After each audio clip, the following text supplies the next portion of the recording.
Boa noite para todo mundo. Já estamos ao vivo. Vamos esperar a Daniele Porto entrar.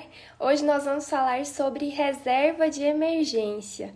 Selic está 2%, então muitas pessoas têm dúvida onde colocar a reserva de emergência. E hoje nós vamos conversar sobre isso. Já estou vendo aqui, Aulácer entrou, boa noite Aulácer, Flávio Crozara, Wesley Cabral, Mário, Projeto Trader, Luana, boa noite para todo mundo, Miriane. Pessoal, e as lives com Flávio Crozara e com Mário estão disponíveis no nosso feed, lá no feed da Investir Fácil também, então se vocês perderam, a live com o Flávio foi sobre onde os grandes investidores investem, o que eles fazem. Com o Mário foi sobre risco e volatilidade. Então, se vocês perderam, é só ir no nosso feed, no feed da Investir Fácil, que estão salvas as lives. Foram ótimas lives, verdadeiras aulas. Então, se vocês perderam, vão lá no nosso feed assistir. Estou esperando a Daniele Porto entrar aqui. E aí a gente já começa a nossa live. Mercado voltou aos 100 mil pontos, né? Hoje fechou acima dos 100 mil. A Daniele já entrou aqui. Vou convidar ela para participar da live.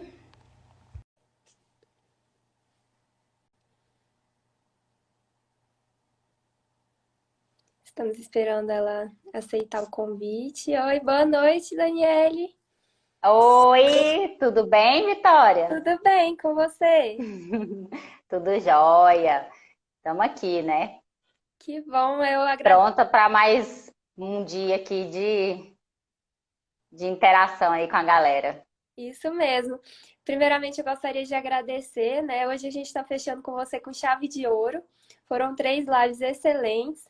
Então, eu queria agradecer a você, ao Flávio, ao Mário, a todo mundo da Investir Fácil, ao Eurípedes também, que foi quem nos apresentou, né? E eu queria que você começasse se apresentando, contando um pouquinho do que você faz. Nossa, eu estou muito feliz de participar com vocês aqui. Foram dias de muito conhecimento, muito aprendizado para todo mundo. Nós ficamos muito felizes aí de fazer essa parceria com vocês. Nos colocamos à disposição para quando vocês precisarem de novo, de qualquer coisa, tirar dúvida, conta com a gente. Meu nome é Daniele Porto, para quem não me conhece, mas podem me chamar de Dani, tá? Eu trabalho na parte de investimentos, sou consultora de valores imobiliários, habilitadas pela CVM. E hoje eu sou uma das sócias da Sete da Confiança e da Investir Fácil também, que é um projeto aí que está começando agora. E a gente está formando uma comunidade de pessoas que têm interesses em comuns, que é justamente essa parte de investimentos, né? Então, vamos juntos aí E aprender. é muito nobre, né? A missão da educação financeira é muito nobre, ainda mais num país como o Brasil, que a gente alcançou já mais de 3 milhões de investidores na Bolsa, por exemplo, mas mesmo assim é um número muito baixo. Então é muito bom ver pessoas engajadas com a educação financeira, como a Investir Fácil, como a Alta, porque realmente é uma missão muito nobre. Sim, quando o Eurípedes falou, né, dessa parceria, a gente falou, nossa, tem tudo a ver, vamos junto aí, vamos conversar e vamos começar a fazer essas lives aí para a galera começar a entender ainda mais, né? Começar a ter mais intimidade com a gente para fazer perguntas, porque a gente fica mais próximo através das lives, né? Que às vezes as pessoas que têm um pouco mais de experiência no mercado, às vezes não são tão acessíveis. E aí, através de lives, assim, a gente consegue interagir melhor. Então, é muito bacana essa iniciativa aí da Alta. Acho que vocês têm live toda semana, né? Todas as quintas-feiras. E é muito divertido. Parabéns. Eu falo para todo mundo que eu me divirto fazendo as lives, aprendo e me divirto. Então é muito bom. Daniela, eu queria que você A gente aprende junto. Isso. Eu queria que você começasse explicando para a gente o que é reserva de emergência e qual a sua importância, porque muitas pessoas, igual você falou, que estão começando agora, então às vezes até sabem o que é reserva de emergência, mas não sabe por esse nome. Às vezes até tem, mas não sabe o que é a reserva de emergência. Tem pessoas que não têm. Então, eu queria que você explicasse a importância da reserva de emergência e o que é a reserva de emergência. Tá, principalmente esse ano, né, de coronavírus aí. Muita gente foi pego aí de calça curta, né? porque não tinha reserva de emergência. Muita gente no início usou a reserva de emergência como reserva de oportunidade também, que é totalmente diferente. Então, é bacana a gente falar da importância de se ter uma reserva de emergência, porque hoje a reserva de emergência ela tem que fazer parte da estratégia de todo investidor. Então, se você é investidor conservador, ou não, ou se você é um investidor um pouco mais experiente, que já tem um perfil aí mais arrojado, você também precisa ter a reserva de emergência, né? A reserva de emergência hoje, ela te ampara para aqueles momentos em que você precisa de uma coisa mais urgente, né? Então, desde pequenas coisas até coisas um pouco maiores, né? Então, no caso, assim, vamos jogar aqui das pequenas coisas, né? Se a pessoa precisou arrumar o carro, ela vai ter, né, que usar uma reserva extra. Se ela bateu o carro, ela vai ter que usar. Se ela adoeceu, ela vai ter que usar uma reserva extra. E aí, quando a pessoa já tem esse planejamento, né, na estrutura financeira dela, fica mais fácil dela lidar com essas situações. E no planejamento inteiro também é preciso pensar em coisas um pouco maiores, como a falta da renda, né? Então a pessoa ela tem que se planejar também, caso ela fique sem uma renda mensal e por quanto tempo que ela vai conseguir se reestruturar, né? Quanto tempo que ela vai gastar ali para voltar para o mercado de trabalho, às vezes, ou às vezes ficou doente, né? É autônomo. Então, a reserva de emergência, a importância dela é para amparar todos esses momentos também, né? Porque quando acontece esse tipo de evento, a pessoa ou ela vai resgatar, né? Por exemplo, se ela tem renda variável, aí a pessoa vai precisar resgatar se acontecer um evento extraordinário na vida dela. E aí ela pode não estar no momento adequado de resgate, e aí ela vai realizar prejuízo. Então, por isso que a reserva de emergência, ela tem que estar na estratégia de todo mundo. E aí, na carteira, quando você monta a sua carteira de investimento, você tem que ser levado em consideração as suas necessidades, para você entender se você precisa de uma reserva maior ou se você precisa de uma reserva menor, né? Então, no geral, o mais importante é você se conhecer, né? Para você entender qual é o tamanho da sua reserva e quanto tempo que você acha que a sua reserva vai te amparar em caso de você perder o emprego, por exemplo, ou não ter uma renda, ficar impossibilitado de ter uma renda. Então, a reserva hoje, ela como se diz, é a primeira coisa que você tem que ter, é a sua reserva, para depois você começar a estruturar os outros investimentos. Há algum tempo a gente via muito na internet falando que a reserva de emergência tinha que ser 6 meses, né? Agora a gente já vê 12 meses, né? Você ter o- Então, acho que é bem isso que eu coloquei esse ano, mais ainda, né? A importância da reserva. Então, é porque assim, o que eu falo para os meus clientes, para as pessoas que me perguntam? Quando você precisa entender quanto é que você gasta, qual que é a sua despesa. A partir do momento que você entende qual é a sua despesa, você consegue fazer um planejamento para você chegar no ideal, que é os 12 meses da sua reserva de emergência. Mas aí você precisa fazer uma série de análises, como por exemplo, você tem uma renda fixa, você tem estabilidade no seu emprego, por exemplo? Você é um servidor público que às vezes não vai ser mandado embora, né? Geralmente, servidor público tem essa estabilidade. Então, você pode ter uma reserva de emergência um pouco menor. Agora, se você é um investidor, por exemplo, que investe bastante em renda variável, aí o que a gente vê muito acontecendo, e teve agora no coronavírus, é o pessoal investindo tudo em renda variável e não tendo uma parte de reserva de emergência. Eles achavam que a emergência dele poderia estar em algumas ações. E aí eles foram pegos de surpresa, né? Porque nós tivemos aí esse evento do coronavírus e que tudo caiu, né? Então, quem não tinha reserva de emergência teve que realizar prejuízo. Então, a importância da reserva de emergência o tamanho é exatamente pelo perfil do cliente e também pela despesa que ele gasta. Hoje eu falo para as pessoas assim: comece, se você não tem nada, faça um planejamento para você ter pelo menos um mês. depois você aumenta para 2, depois você aumenta para 3. E aí, no longo prazo, o objetivo é chegar em 12 meses da sua reserva de emergência. Mas isso aí é uma construção que você vai fazendo ao longo do caminho, né? Quanto mais você vai aumentando as suas possibilidades, você sempre tem que colocar na sua estratégia que uma parte das suas reservas para investimentos, ela vai para a gavetinha da reserva de emergência. Justamente para ter esse equilíbrio, né? Dani, e você falou aí sobre renda variável. Tem muitas pessoas que estão começando agora, que às vezes nem investem, mas querem aprender realmente. Então, tem pessoas que não sabem o que é renda variável e renda fixa. Então, eu queria que você explicasse para a gente o que é renda variável, o que é renda fixa e também se a reserva de emergência sempre tem que estar na renda fixa. Tá.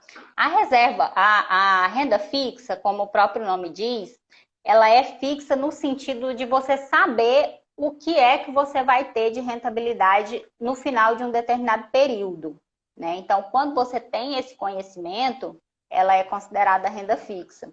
Na renda variável, você não sabe. Então, quando você compra um ativo, né, uma ação, por exemplo, você não tem ideia se ela vai subir ou não. Você faz uma série de análises, você tem tendências que você acha que vai acontecer, mas na verdade não é nada, não tem nada fixo. Então, isso é a renda variável, né? Na renda fixa, geralmente você está emprestando o seu dinheiro para alguma instituição, né? Ou para o governo, ou para o banco, ou para uma empresa através das debêntures.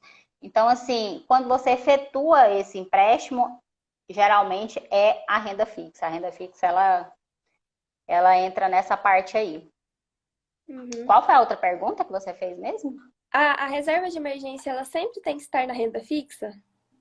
Sim, justamente por isso, porque o que acontece? A sua reserva de emergência, ela precisa ter um tripé. Qual que é o tripé? Segurança, liquidez e baixa volatilidade. Por quê?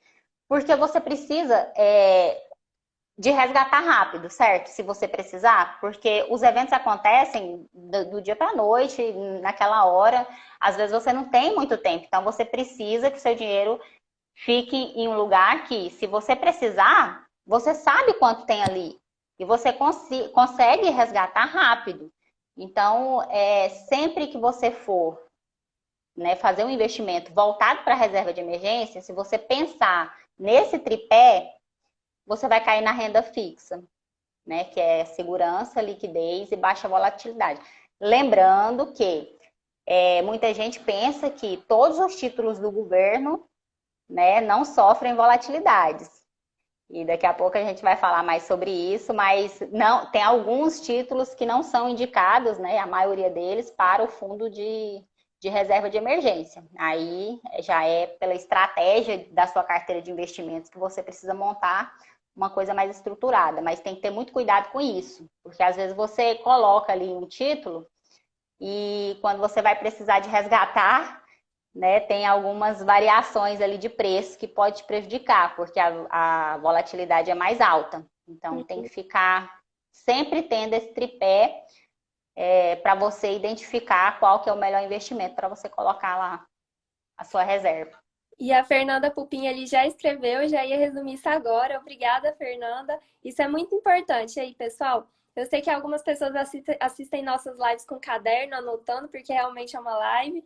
Escrevam isso que a Fernanda escreveu: segurança, liquidez e baixa volatilidade. Isso aí, se você tiver isso em mente, sempre que você for analisar, eu vou pôr a minha reserva em X lugar. Aí você olha, tem liquidez? A liquidez te atende? Ok. E a volatilidade, como é que é? E a segurança? Você está colocando o dinheiro em quê? Entendeu? Aquele ativo é seguro? Então, se essas três coisas se encaixarem, é um bom lugar para você colocar o seu investimento. O Mário falou aqui, na renda fixa a forma de rentabilidade é fixa, o preço não. Inclusive, há produtos muito arriscados na renda fixa. Então, eu queria te perguntar, a renda fixa sempre é fixa? E tem riscos? Tem risco demais na renda fixa. É aquilo que eu falei para você, né? A renda fixa, hoje, você está emprestando o seu dinheiro, né? Como eu falei, para o banco, ou para empresas, ou para o governo.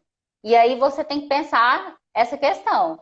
Se você está emprestando, por exemplo, para o governo, você a gente tem um primeiro momento, né, que vai ser tranquilo.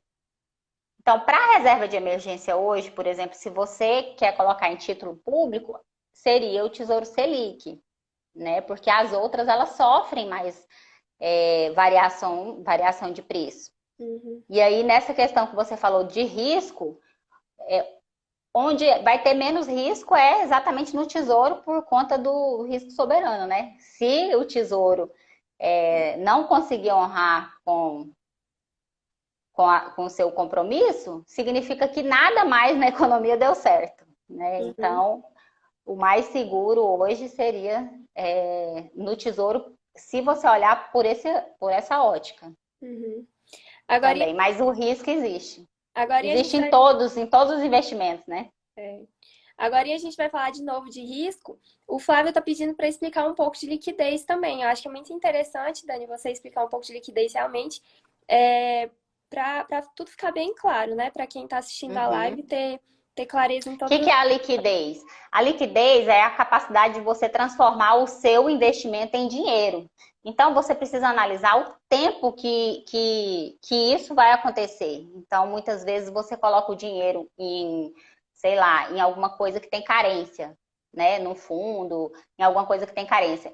E aí você precisa resgatar. E você não consegue. Um exemplo de liquidez que a gente tem, que muita gente acha que é uma coisa totalmente segura, é o imóvel, por exemplo. Né? A pessoa compra um imóvel, ela coloca ali um valor X, vamos supor lá, R$ 200.000, comprou o imóvel. Colocou todo o dinheiro dela lá, comprou aquele imóvel. Ela não tem liquidez. Porque se ela precisar de, sei lá, fazer uma cirurgia, por exemplo, precisar de R$ 50.000, ela não vai conseguir vender o imóvel com a velocidade que ela precisa do dinheiro. Então, a liquidez é exatamente isso: é você pegar o seu ativo, o seu bem, e transformar em dinheiro. Quanto tempo você demora para isso? Então, na reserva de emergência, você precisa ter isso em mente que o seu dinheiro precisa estar disponível, você precisa ter disponibilidade. Aí a gente volta lá naquele tripé que eu falei da liquidez. Então, você precisa colocar o seu dinheiro em um lugar que você vai conseguir resgatar rápido. Por exemplo, no Tesouro Selic, é D+1. Então, se você precisar hoje do dinheiro, só vai pegar o dinheiro amanhã, você não vai pegar hoje, né? Então, isso aí tudo tem que ser levado em consideração também. Uhum. O Flávio pontuou uma coisa aqui muito interessante. Não existe investimento sem risco. Até para quem diz que imóvel físico não tem risco, sugiro perguntar para os mutuários de Encol Aí, ou Banco Palace 2 se tem risco ou não. A Encol, eu já escutei muitas histórias da Encol. a Icol, dá para bater um papo aí sobre ela, né? O Flávio uma vez já conversou algumas coisas, mas ele é melhor para falar sobre isso. Qualquer hora a gente pode bater um papo aí, mas quem tinha imóvel na Encol aí teve esse problema. É. E agora voltando ao assunto risco, né? Eu queria que você explicasse para a gente, Dani, o que é FGC? O que é o FGC? O Fundo Garantidor de Crédito.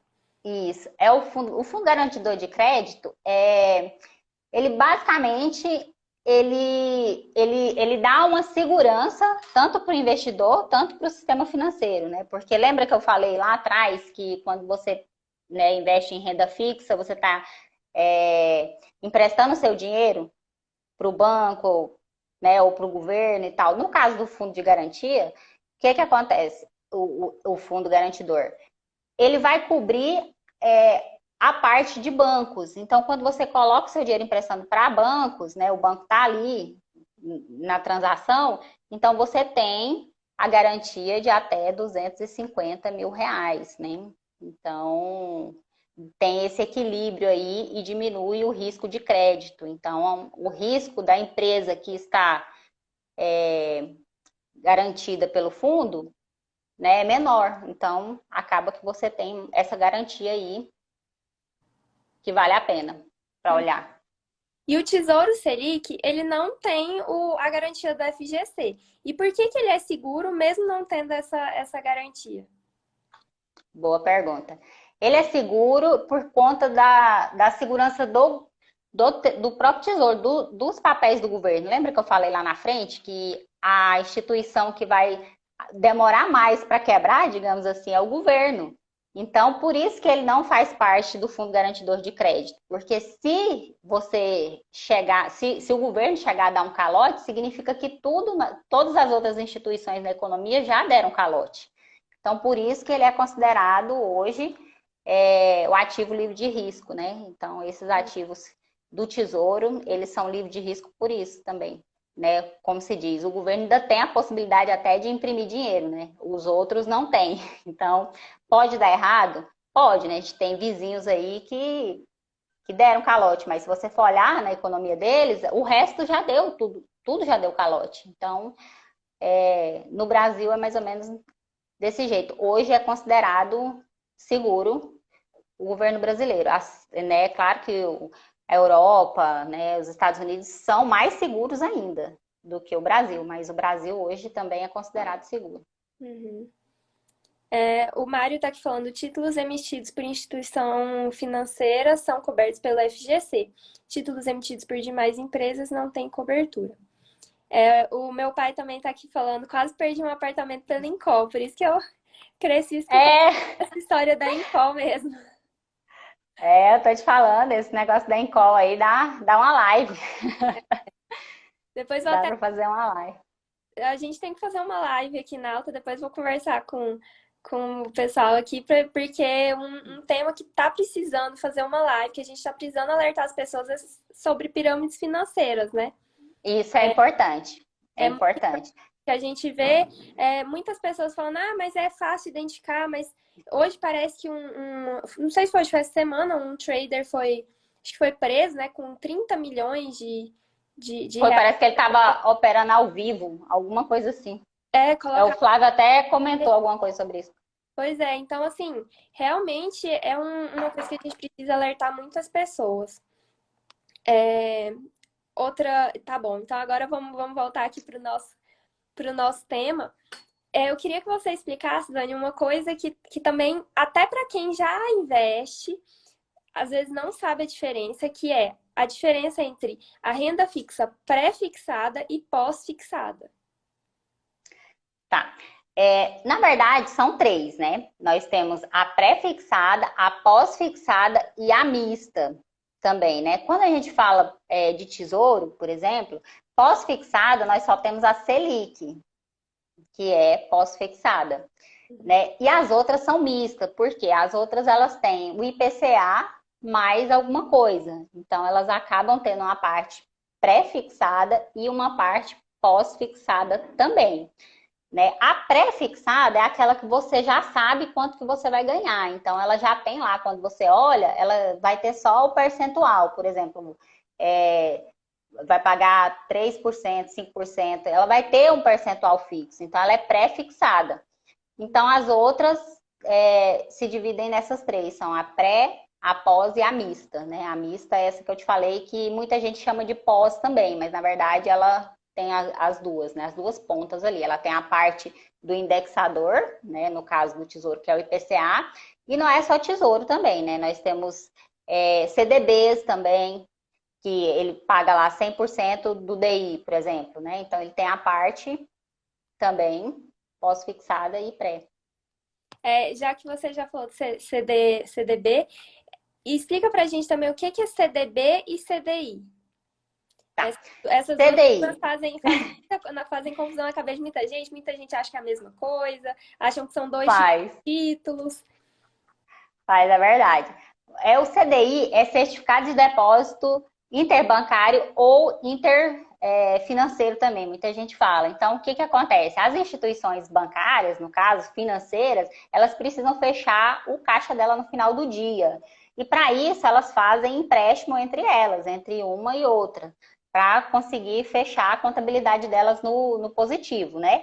E aí é praticada uma taxa entre elas, que é o CDI, né? Que é uma taxa muito próxima da Selic também, né? Que é a taxa básica de juros aí. E aí, Isso, então, não é comercializado, o CDI, ele não é comercializado para pessoa física. Então, essa que é a diferença, né? Ele é comercializado entre os bancos. E o CDB é o certificado de depósito bancário. Então, é aquele que você está emprestando seu dinheiro para o banco. Então, aí ele vai te pagar um percentual dessas transações que as instituições fazem entre elas. Uhum. Entendeu? Então, quando você vai no banco e contrata lá, faz um investimento no CDB, você está fazendo um investimento lá com o seu banco e vai ter um lastro do CDI. Então, aquele CDB vai te pagar um percentual do CDI. E é muito importante, foi até bom você falar sobre isso, é muito importante as pessoas ficarem atentas no percentual que o CDB está pagando, né? Porque isso daí influencia diretamente na rentabilidade. E hoje, para a reserva de emergência, a gente sempre aconselha o pessoal a aceitar pelo menos 100% do CDI. Tá? Então, assim, se você pegar um banco que, na minha época, né, que eu fui bancária no Itaú por 10 anos, na minha época tinha CDB lá que pagava muito pouco do CDI, né? Também a taxa era mais alta também. Mas até hoje tem alguns bancos que pagam pouco. Então é importante se atentar ao percentual, né, do CDI que você está adquirindo ali naquele investimento. E geralmente bancos menos conhecidos, menores, pagam um percentual maior, né? Paga porque o risco dele é maior, né? O risco de crédito dele é maior. Então, eles acabam tendo que te dar um prêmio, né, para você investir nele. Então, o que ele vai fazer? Ele vai aumentar o percentual.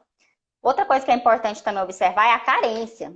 Tem muito CDB que paga mais do que o 100%, mas ele tem carência, por exemplo. Ele joga lá que você tem que ficar 1 ano, 2 anos lá com o dinheiro parado, né? Ele tem essa carência. Então, é importante olhar essa parte também. O Flávio até falou ali que tem o imposto de renda também. O CDB tem o imposto de renda, mas a rentabilidade dele é diária, né? Que é o diferente da poupança.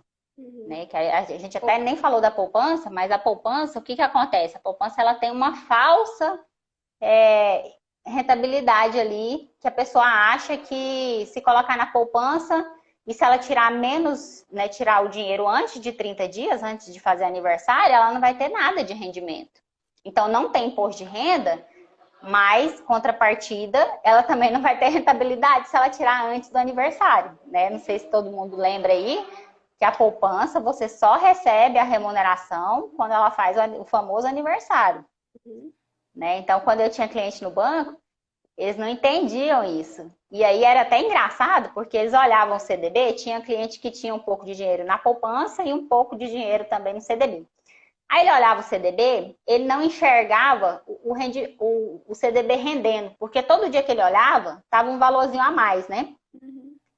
Mas aí ele falava, nossa, mas parece que não muda, né? Porque ele olhava todo dia, aí aumentava um pouquinho só, né? Porque aí a rentabilidade diária vai aumentando.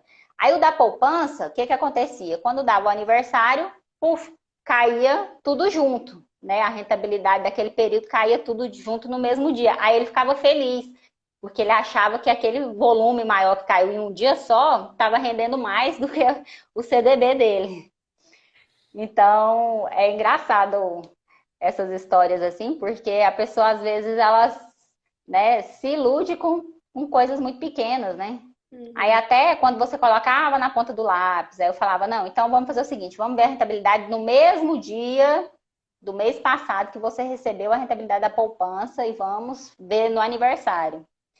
Aí somava tudo e via, aí ele percebia que estava rendendo mais. Uhum. E o CDB tem a vantagem, igual o Flávio falou, que ele tem o imposto de renda, então quanto mais tempo você deixar aplicado, menor é a alíquota, né? Em contrapartida, a rentabilidade vai ser maior. Uhum. Então, é bom observar tudo isso quando você for investir. Eu queria voltar aqui num comentário que o Mário fez aqui atrás e logo abaixo tem o da Fernanda também. Que uma das perguntas que eu tinha preparado é qual as principais características que devo analisar para escolher onde colocar minha reserva de emergência? Isso a gente falou lá no início, né? Segurança, Uhum. liquidez e baixa volatilidade. E aí o mais Isso. falado aqui em cima, né? Na renda fixa, a forma de rentabilidade é fixa, o preço não. Inclusive, há produtos muito arriscados em renda fixa. Então, eu queria que você explicasse pra gente, Daniele, o que é Uhum. marcação a mercado. Tá. A marcação a mercado é o preço que o ativo está hoje. Então, por exemplo, quando você olha lá, né? Vamos dar o exemplo aí da ação ou do título público também. Se você olha naquele dia, o valor que o mercado está pagando por ele, pelo seu ativo, é o valor da marcação a mercado. E aí no título público isso às vezes variam, né? Em títulos de papéis mais longos, porque quando você entra no título, você está fazendo ali um acordo, né? E que o governo entende que você vai precisar daquele dinheiro só no vencimento. E aí ele fala, olha, quando chegar no vencimento, eu vou te pagar, por exemplo, um exemplo que eu dei aí de títulos mistos, né? Eu vou te pagar IPCA mais X. Ok, quando chegar naquele período lá, né, sei lá, IPCA 2045, ele vai te pagar o valor que ele acordou quando você entrou, mais IPCA, tranquilo. Mas aí você pensa, né, vou precisar do dinheiro amanhã. Aí você pede para resgatar. E aí vai depender, né, do que está acontecendo na economia. Pro governo, aí o governo vai te falar, ó, você quer resgatar, ok, mas eu só pago tanto, só te devolvo tanto, né? O mercado tá funcionando assim. Então é o valor daquele dia, né? Às vezes você tem uma carteira de investimentos, aí você imagina, né? Se eu vendesse toda a minha carteira hoje, aquele valor que você conseguiu ali, né, conseguiria, é o valor da marcação a mercado, é o valor que está no dia. Uhum. E a gente estava falando de poupança.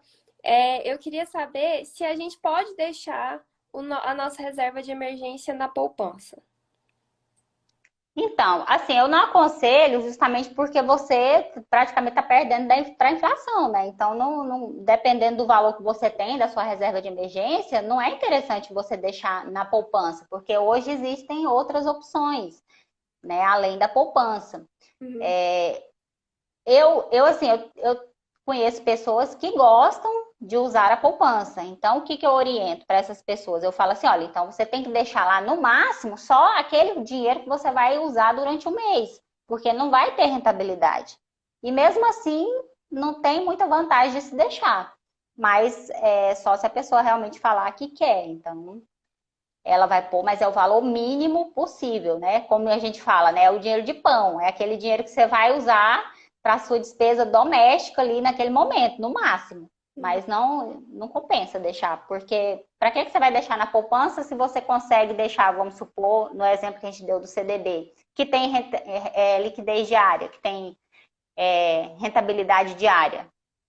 Não justifica. uhum, Mesmo cobrando um imposto de renda, dependendo da quantidade de dias que você deixar lá, já vai render alguma coisa. Então, vale a pena, porque nos primeiros 30 dias do CDB vai ter o IOF, né? Mas depois disso você vai resgatando e o IOF também é só sobre o que rendeu. E uhum, na poupança não é nada. Se você resgatar antes de 30 dias é zero. Então, tanto faz no final das contas se você deixou na poupança ou na conta corrente. uhum. E você falou de deixar na conta corrente. Muitas pessoas deixam na no conta, né? Já vi algumas pessoas deixando. Sim, E agora o Nubank tá bem forte, né? Assim, não tá. falando dos balanços financeiros dele, não. Mas assim, tá popular, né? Tá popular entre Aham. as pessoas. Posso deixar minha reserva de emergência na no conta? Não é nem só na Nuconta, né? Tem aí outros bancos digitais também. O Banco Inter também hoje ele já oferece 100% do CDI. A diferença é que não fica exatamente na conta corrente, né? Na Nuconta também você tem que separar. Você pode separar ou não, mas para você ativar, por exemplo, o fundo garantidor lá na Nuconta, você tem que ativar, né? Senão ele não vai estar coberto. Tem que lembrar de fazer essa ativação lá também, tá? Mas pode deixar. E já tem alguns bancos também maiores que já estão pagando 100% do DI. Então, na verdade, você está deixando o dinheiro na conta corrente porque você está sendo rentabilizado por 100% do DI. Então, é só uma questão mesmo de praticidade. A vantagem do Nubank é que ele é muito fácil de se operacionalizar lá dentro. Então, muita gente gosta por isso. Eu mesmo tenho conta lá e utiliza uma das minhas contas. Porque hoje, até o meu fundo de reserva eu tenho em vários lugares. Eu não deixo só em um lugar, né? Eu faço várias gavetinhas ali, Uhum. só compartilhando. Mas não tem problema nenhum também deixar.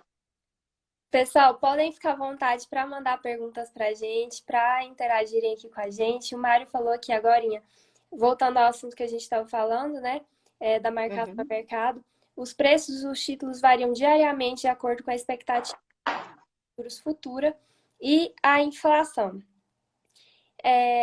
Daniele, eu queria saber de você também se você percebeu uma mudança em relação à reserva de emergência, as pessoas até deixando de ter a reserva de emergência, deixando de ter o cuidado em ter a reserva de emergência com a queda da Selic. Se houve essa diminuição de preocupação em relação à reserva de emergência devido à queda da Selic. Então, o que acontece é o seguinte: as pessoas às vezes elas querem fórmulas mágicas. E assim, o que eu queria deixar aqui de mensagem para todo mundo que está aqui é que a sua reserva de emergência, independente de quanto esteja a Selic, ela tem que estar num lugar seguro. Então, não é porque a Selic está 2% ou porque está 15% que você vai mudar o seu lugar de colocar a reserva de emergência. Entendeu? A rentabilidade que você vai ter ali, ela vai ser baixa, sabe? Então, assim, não adianta você querer ficar inventando demais coisas para reserva de emergência. Hoje em dia, as opções são, basicamente, o CDB, que pague 100% do DI, por exemplo, o Tesouro Selic, né, que tem também aquele tripé que eu falei, né? Então, assim, quando você junta tudo, as opções basicamente são essas. E o que acontece com as pessoas é que, às vezes, elas querem se iludir, elas querem falar assim, ah, mas não tá dando nada, eu não vou deixar aqui. E aí, elas correm risco, então elas já saem do tripé, entendeu? Porque elas vão tirar da segurança, às vezes, desses lugares que eu falei, e ela vai começar a arriscar. E o que mais tem hoje é gente pegando o dinheiro do fundo de reserva de emergência, por exemplo, e colocando em pirâmide, igual você falou. Por quê? Porque ele fala, ah, não tá dando nada mesmo, eu vou arriscar, né? E aí a gente tem esse problema. Então, assim, na parte da educação financeira, que é essa parte que a gente tem que levar, né, para as pessoas, é que você precisa entender que não tem fórmula mágica, né? A reserva de emergência, ela é para emergência, ela precisa estar num lugar seguro ali e protegida de preferência da inflação, né? Então você tem que analisar e não ficar inventando muito. Outra coisa que aconteceu bastante, que é muito bom falar, principalmente para os investidores aí que se consideram mais arrojados, né? Porque agora no coronavírus a gente viu, né, que tinha muita gente que estava arrojado para ganhar, porque a bolsa estava subindo. E aí, na hora que as coisas apertaram, aí eles queriam ser conservadores, né? Eles não queriam mais ser arrojados, né? Aí eles queriam ser conservadores. Aí o que, que eles fizeram? Correram lá e resgataram. Por quê? Porque eles não tinham a reserva de emergência, né? E aí teve que executar prejuízo, teve que realizar prejuízo, tirando dinheiro porque estava 100% na bolsa. Acho que foi em julho, eu atendi em julho, que foi de junho para julho. Eu atendi um cliente que ele me ligou falando que ele estava com 100% na bolsa. O que ele fazia? Na verdade, ele não era nem cliente meu, ele era um ex-cliente meu de quando eu era bancária, né? Aí ele não me perguntou nada para colocar o 100%, mas aí na hora que deu errado, ele queria conversar sobre isso, né? E aí eu falei para ele, falei, espera mais um pouco. E aí imaginava que ele estava com a reserva de emergência, mas ele não estava. Então, é importante a gente pensar em tudo isso, assim, quando a gente vai falar de reserva de emergência. O O Mário tá... objetivo dele é, igual o Mário falou, o objetivo não é a rentabilidade, sabe? Você não está ali colocando a sua reserva ali para você ganhar dinheiro em cima dela. Não é bem isso a ideia. Uhum. O Jonathan tá aqui falando um negócio que é muito importante mesmo, a gente falou no início da live, né? É interessante destacar a diferença entre reserva de emergência e reserva de liquidez. A pandemia ensinou bem isso. Daniel, Exatamente. O isso. que que é? O que que acontece? Eu vou fazer aqui um resumo bem rápido do que a gente já falou da reserva de emergência, só para vocês entenderem. Mas quando você reconhece as suas despesas, quando você conhece as suas despesas, então vamos supor que você sabe que você gasta, sei lá, R$ 1.000 por mês. E aí você chega naquele patamar que você conseguiu ali de 12 meses, então você sabe que se você ficar desestruturada, você tem garantia por um ano ali de que você vai sobreviver, você vai dar continuidade, você vai honrar as suas despesas, as suas dívidas, você vai conseguir pagar, porque você já tem aquela reserva de emergência.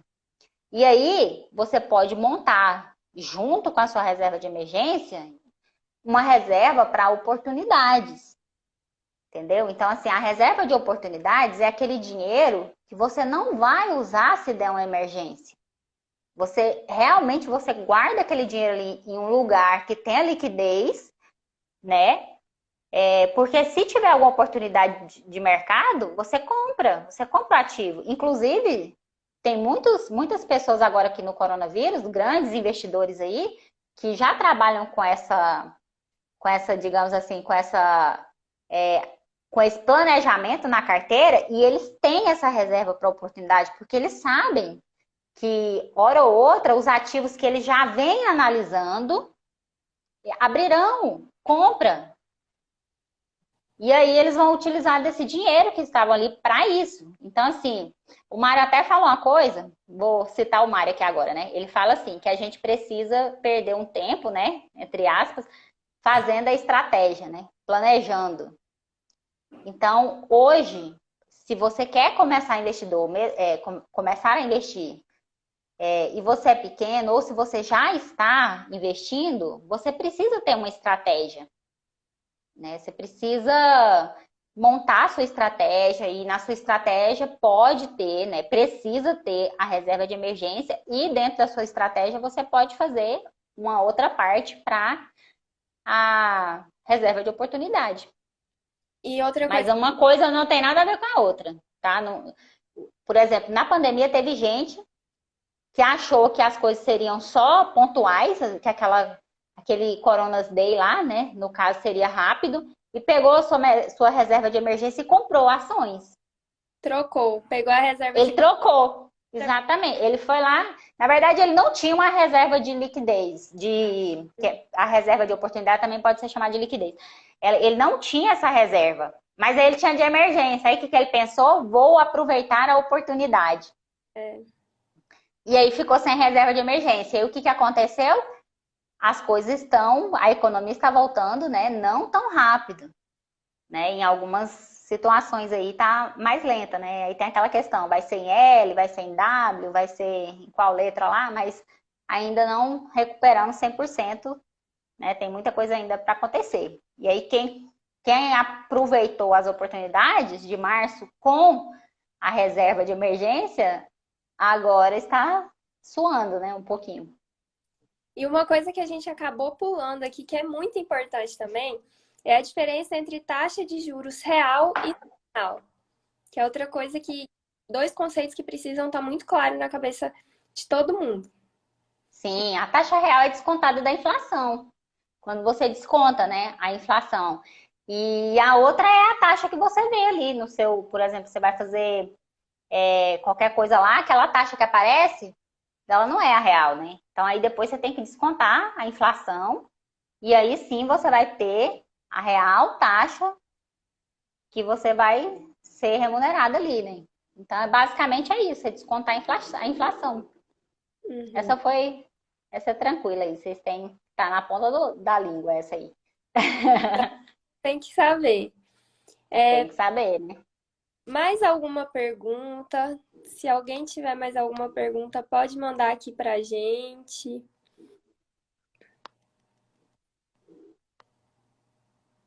Vamos ver se mais alguém vai ter alguma dúvida aqui. Tem muitas pessoas também por fundos imobiliários ter menos volatilidade do que a bolsa, né?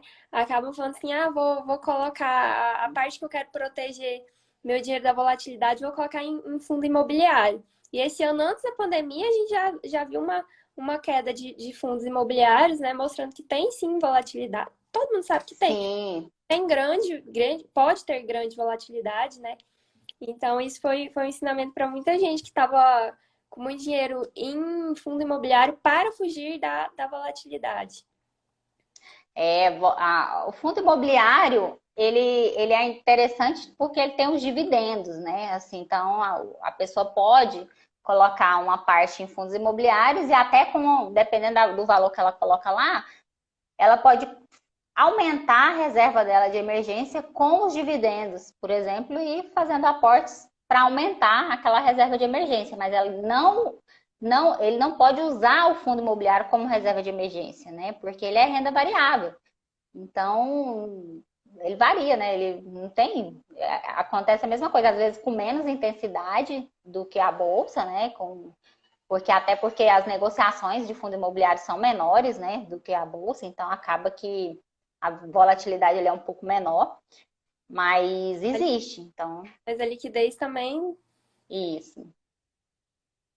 Então não dá, né? Como se diz, né? Olhando naquele tripé, já não encaixa, né? Já Uhum. tem volatilidade, já não encaixa ali. Então você já não pode colocar O Flávio tá aqui falando, FII é renda variável também. Pois é. também. As Renda variável.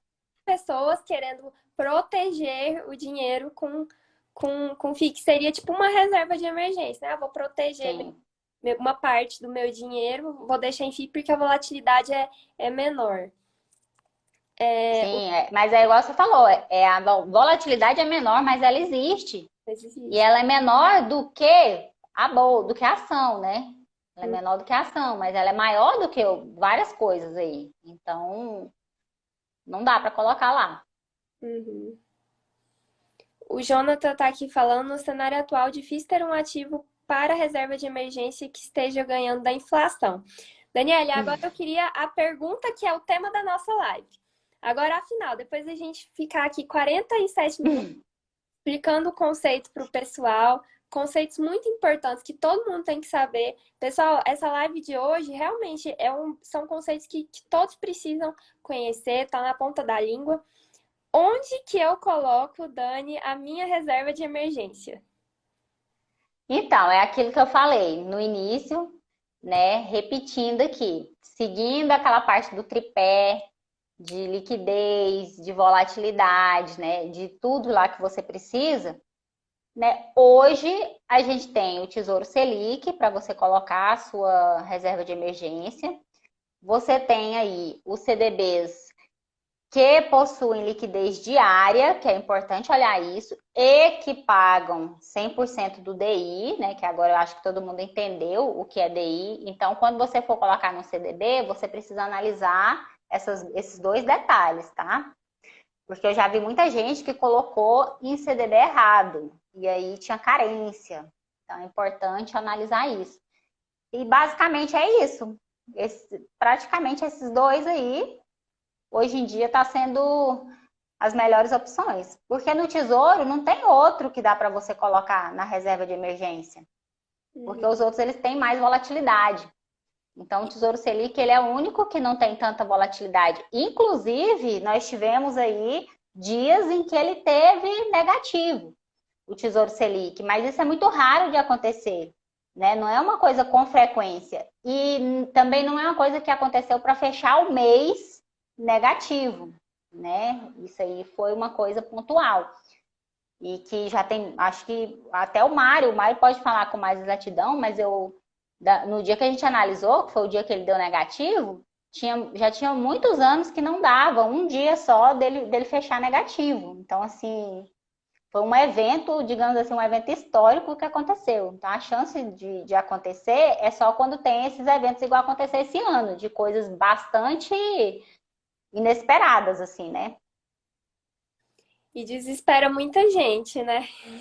Desespera, mas é aquilo que eu falo, né? Quando a pessoa ela tem um pouco mais de conhecimento, quando ela tem pessoas próximas a ela, que ela possa esclarecer dúvidas nesse sentido, que não são pessoas assim que se acham, né? Até a gente brinca muito com isso, porque hoje em dia todo mundo é consultor, né? Todo mundo é consultor disso e daquilo. Mas na parte de investimentos hoje, para você ser consultor de valores mobiliário, que é o que eu sou, o Mário é, o Flávio já é mais que isso, né? Até ele tem já outras certificações. A gente estuda, a gente faz certificações, a gente acompanha o mercado e a gente tem esse registro na CVM que nos habilita a falar dessas coisas técnicas. Então, assim, busque conhecimento com as pessoas que têm algum tipo de formação nessa área. Eu até brinco e falo assim, quando você vai no médico, né? Você vai deixar alguém fazer uma cirurgia em você que não é médico, por exemplo? Você não vai fazer isso, né? Você tem que procurar o médico, né, que é formado, por exemplo, para fazer a sua cirurgia e também que é especialista naquela área. Então, hoje, na parte de investimentos, nós somos bem especialistas mesmo nessa parte, sabe? Então, eu falo para o pessoal ter muito cuidado com as pessoas que eles acompanham, com as pessoas que eles ouvem, né? Porque na internet, em vários lugares, tem muita gente que a gente chama assim, são os gurus, né? Que eles se acham os donos da verdade. Então, assim, tenham cuidado, viu, pessoal? Tenham muito cuidado com tudo isso. Porque Pessoal, muita gente, inclusive só dando um recadinho, isso que o Jonathan, acho que foi o Jonathan que falou, que a reserva de emergência não dá rentabilidade, isso é muito importante, porque essas pessoas que não têm conhecimento, elas chegam em você e vai falar exatamente isso. Para que você vai deixar o seu dinheiro aqui se não está rendendo? E aí esquece do tripé que eu falei para vocês.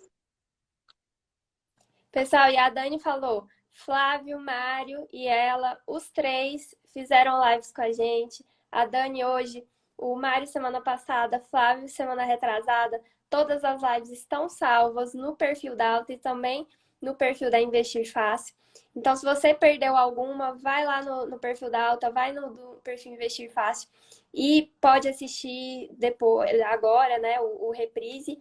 E também sigam a Investir Fácil, que vocês vão poder acompanhar o conteúdo que eles estão fazendo, conteúdo muito bom. Então, não Isso. de seguir. A gente tem que usar o Instagram como uma ferramenta de educação, né? Que a gente vê tanta besteira no Instagram, tantas pessoas perdendo tempo, sendo que tem a oportunidade de ter acesso a conteúdos riquíssimos no Instagram. Então, eu acho que a caminhada para a educação é através de vídeos no Instagram, de posts, precisa estar crescendo e tem mais espaço para crescer. Então, eu queria parabenizar a vocês da Investir Fácil pelo belo trabalho que vocês estão fazendo, que realmente, como eu falei no início da aula, é uma missão necessária para o Brasil.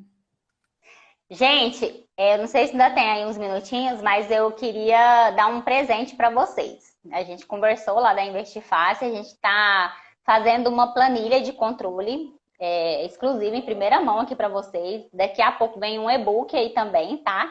E eu queria pedir para vocês, quem está participando aí da live, né? A gente quer presentear com essa planilha para vocês aí terem mais facilidade para controlarem as despesas, as receitas de vocês, né? E identificarem aí quais são realmente as despesas para compor a reserva de emergência. Então, eu queria pedir para todo mundo que está participando aí no nosso último post, lá da Investir Fácil, coloca um emoji. Pode colocar, vamos escolher aí um emoji. Coloca uma mãozinha lá. Tô vendo aí, gente, mãozinha. Coloca uma mãozinha, qualquer coisa assim de mãozinha, que a gente vai entrar em contato e vai mandar essa planilha para vocês, tá? Então é só ir lá no nosso último post, colocar essa mãozinha lá, coloca lá eu, e a gente vai entrar no direct e pegar o e-mail de vocês para mandar essa planilha, tá bom? Pessoal, então agora já sabem o que vocês vão fazer depois da live. Todo mundo ir lá no Instagram da Investir Fácil, colocar a mãozinha, que tem certeza que o conteúdo vai ser excelente. E aí a gente manda provavelmente na segunda-feira para vocês, tá? E eu entro em contato e pego o e-mail depois pelo direct. Tá bom, então agradecer novamente a você, Daniela, ao Flávio, ao Mário. Realmente foram três semanas muito produtivas e a nossa imensa gratidão para todos vocês que se dedicam à educação financeira. Nós que agradecemos, obrigada aí a todos que participaram das lives, tá? Muito obrigada ao pessoal da Alta, Vitória. E estamos à disposição, sempre que vocês precisarem, a gente está aí para bater papo, para conversar, para fazer o que for necessário aí para ajudar vocês também, tá bom? Tá bom, muito obrigada, boa noite para todo mundo e até mais. Boa noite, tchau, tchau.